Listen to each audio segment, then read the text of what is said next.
Good Erev Shabbos, everybody. Parshas Vayeitsei. We have the episode in which Yaakov is now living with Lavan. He comes to Lavan as he was instructed by his parents, and there he should find his wife, the next matriarch of Israel. And living with Lavan was a great test for Yaakov, because Lavan, as we know, is referred to as Lavan ha'arami, the great deceiver, a man who lives to manipulate the truth, to present himself as one who is righteous, but in truth is only taking the facts and twisting them to such a degree in which all we see is the antithesis of truth. The classic example of this is that when Yaakov comes to Lavan, he says, I will work for 7 years in return for the hand of Rachel, your daughter, the youngest one. Sages say, why was it necessary for Yaakov to specify your daughter Rachel, your daughter, the youngest one? How many Rachels are there? Because Yaakov was well aware of Lavan's nature. And if he would have said that I will work for you and in return you'll give me the hand of Rachel in marriage, it might be some Rachel who he finds in the street. If he would have said, give me the hand in marriage of your daughter Rachel, then Lavan might have said, well, I changed her name. And now I'm calling my older daughter Leah. I gave her the name Rachel. Therefore, he specifies and says, I want Rachel, your daughter, the younger one, because that you cannot change. Yaakov was well aware of the great deception of Lavan. And nevertheless, Yaakov works the first 7 years with wholehearted sincerity, after which he says unto Lavan, it is time for my marriage. And it states that Lavan gathers all the people, and there he gathers everyone, and then he makes a mishta. He makes a party. Vayetsei Lavan is kolanchi hamokim. Lavan gathers all the members of his community, his city, Vayas Mishta, and he makes a party, he makes a wedding. And there at the wedding, there he brings Leah, his oldest daughter, and he gives her a marriage to Yaakov. And Yaakov does not recognize this until the following morning. What is it that you've done? How do you deceive me? I specifically said I'm working for your daughter Rachel, the younger one. And Lavan makes a statement and he says, Lo yayasachim b'mkaimenu. This is not the way it is done in our place to give the younger daughter before the older one. I wanted to do it, Yaakov. The Mefarshim explained, Yaakov, trust me. I know what you specified and I wanted to do it. But my society, the people, the community, they wouldn't allow me. And therefore, when you asked for the hand of the younger one in marriage, it was implicit that you want also the older one. Yaakov then says he agrees to work another 7 years. First, he will be given after 1 week the hand of Rachel in marriage, and then he'll work another 7 years. This is the prototype, the classic Lavan. Working for Lavan now for 14 years. Yosef is born. He says, let me go back home. And Lavan says, no, stay. And Yaakov says, I will stay, but under the following conditions. I need to start building equity and some assets for my own family. And Lavan says, fine. And Yaakov becomes incredibly wealthy. Lavan is now very envious of Yaakov. God tells Yaakov, return home. Don't bother to ask permission from Lavan, and don't even bother to inform him. Return home. Yaakov and Rachel and Leah and all of their children and possessions, they take leave. Lavan comes pursuing Yaakov. What is this? I know you had desired to see your father go back to his household, but you take my daughters, you treat them as if they are captives. You don't allow me to kiss them goodbye. I don't even say goodbye to my grandchildren. Again, Lavan looks like the biggest tzaddik. What are you doing to me? And why did you steal my possessions? And Yaakov responds and says, what have I done? What is my negligence? What exactly is my sin that you have come pursuing me? Lavan himself even said to Yaakov, I have the wherewithal and the means, I can harm you greatly. But God appeared to me in a dream and said that I shouldn't say anything unto you, nothing good, nothing bad. Here's Lavan, who he himself is telling us that I came with the intention to harm you. What is it that you've seen? Yaakov says, you chase me, you pursue me as if I would be a common criminal. Go ahead, search, see if you can find anything of yours that is within my possessions. Show us, prove it to us. And Lavan goes and he is searching all over in Yaakov's tent and Rachel's tent and Leah's tent and Bilhah's tent and Zilpah's tent. Everywhere he's searching, can't find the thing. Yaakov says, I've worked for you for 20 years. I worked for you with great sincerity. I lost sleep. If there was any loss, the loss came out of my wages. I was there for you and you changed our agreement or whatever it might be for 20 years. This is the discussion. Finally, Lavan says, okay, we'll make a covenant and we won't harm each other and you'll go on your way. The commentaries say that why does it say that Lavan gathered all the people and made a wedding feast?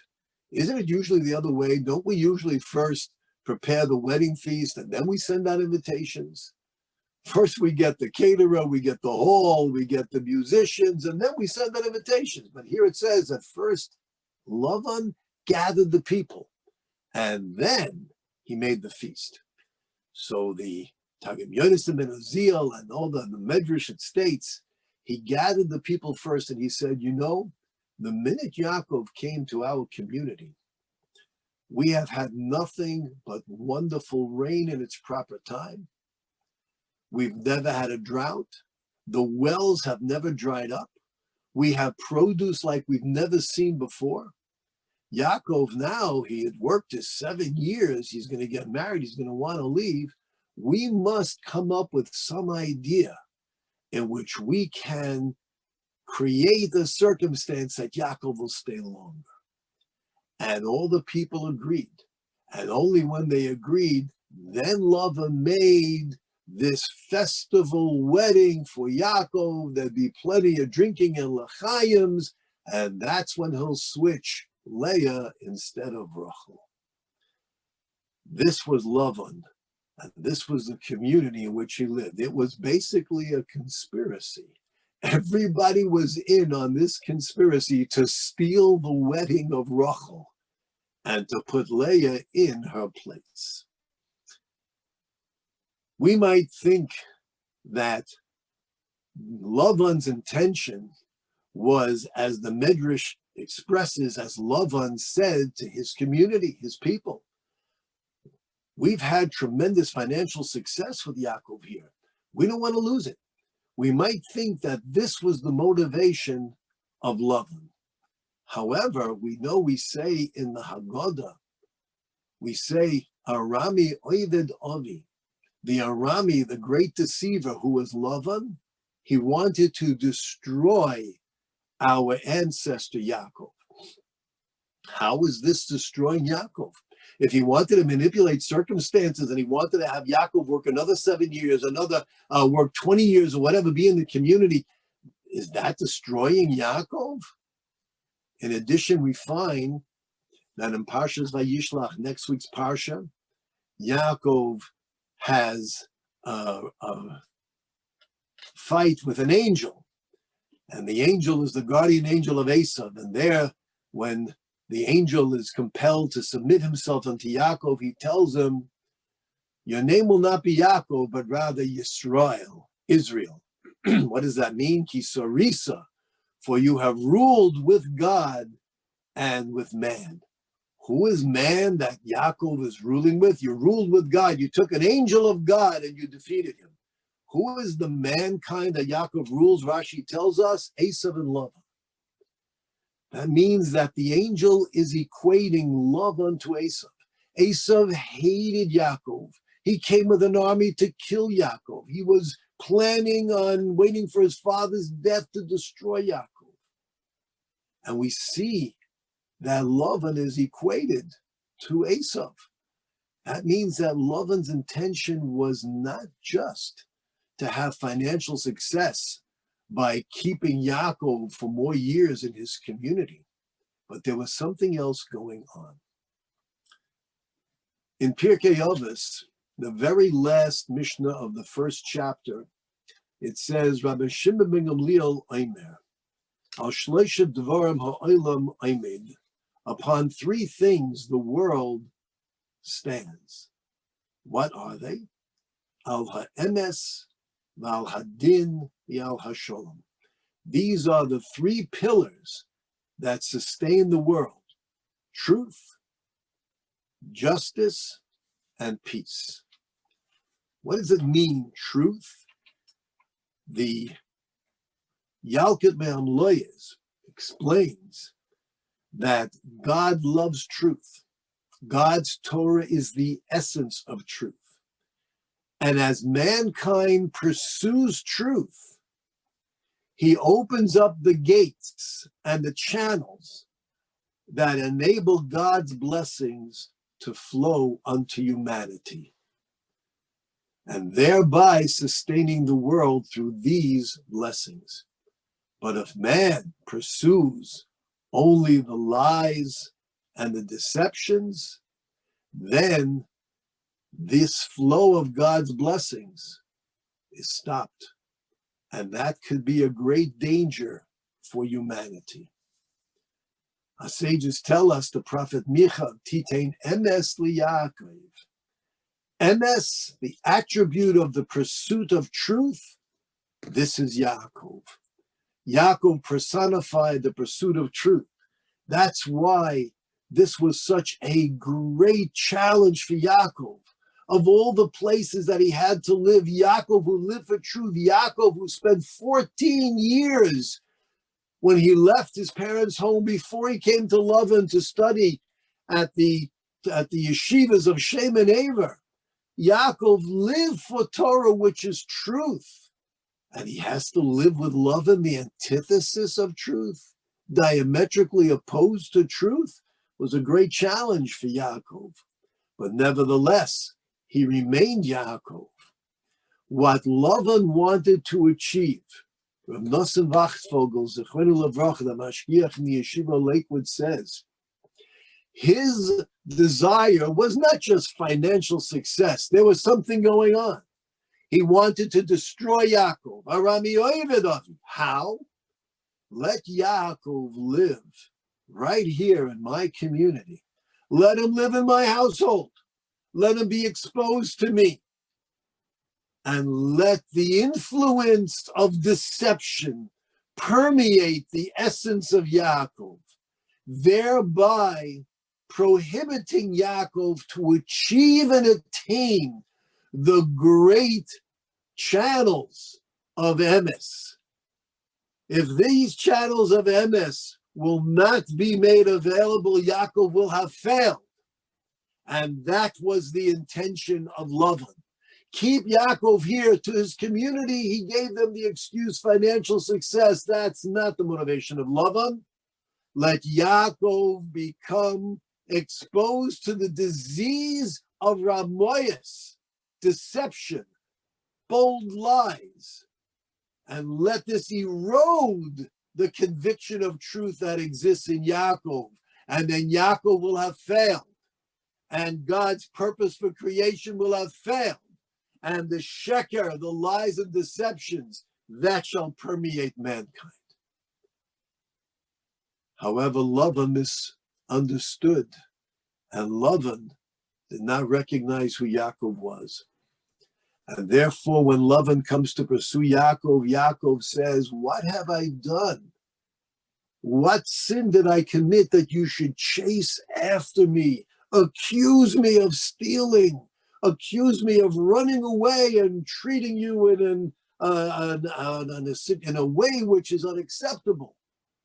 I worked diligently for you all 20 years. Why does Yaakov have to elaborate? There are 3 or 4 verses in which Yaakov is saying, I lost sleep for you, and I had to endure the cold and the freezing weather and the rain and whatever. Why does the Torah have to be so elaborate? Yaakov was saying, the same way and the same sincerity with which I worked for you the first 7 years when I thought you were going to give me Rachel. That was the same sincerity and honesty and pursuit of truth that I worked the next 13 years. All 20 years. In spite of you, Lavan, in spite of everything you represent, I was able to maintain the purity of my pursuit of truth, knowing that anything less than truth will not be following the will of my Creator. This Parsha, the pursuit of truth, not only is it one of the fundamental pillars upon which the earth stands and is sustained, it is the essence of Judaism, this pursuit of truth. We're humans, we're frail, we make mistakes. Sometimes maybe we don't express the truth 100% the way it should be, but the pursuit of truth, this is the fundamental principle. And we live in a world today which is filled with love. The Nazis in יימח שמם demonstrated to mankind that if you say a lie, a blatant lie, enough times, people will believe it. Jewish history is filled with pogroms and accusations in which lies that came from our enemies, but repeated over and over until they were accepted. And we had to bear the burden of the rage and the anger. And we live today, the political climate is such, it would seem if you listen to some of the advertisements and some of the promotions, everyone's a crook and everyone's a liar. And all you hear are venomous statements. We never hear what a person has achieved and done. Rarely do we hear this. We live in a world and an age in which the sheker and the deception say a lie. It matters not if you lie. All that matters is if you get elected. That's all that matters. It could be a blatant lie, but if the press and the media run with it, and those are the headlines, and we influence the voting public, we've done our job. It might be politically wise, and perhaps even advertisements that you see selling products, whether they're true or not true, maybe they're effective. But for Klal Yisrael, we are the B'nai Yisrael, the children of Yisrael. Yisrael, the one who is the master and the Lord over mankind, meaning that the Esavs and the Lavans will not defeat us, but rather we have the ability and the fortitude to overcome them and overcome the influences. There are many today that we see in which the principles and values of Judaism seem to be non-existent. They have more than blended into a society with values that are foreign to Torah and mitzvahs, but they promote it and they pursue it and they lead and they call themselves Jews. But the truth is found in the Torah, and the truth is found in being B'nai Yisrael, the children of Israel. Stay safe, stay healthy, stay Jewish. Have a good Shabbos.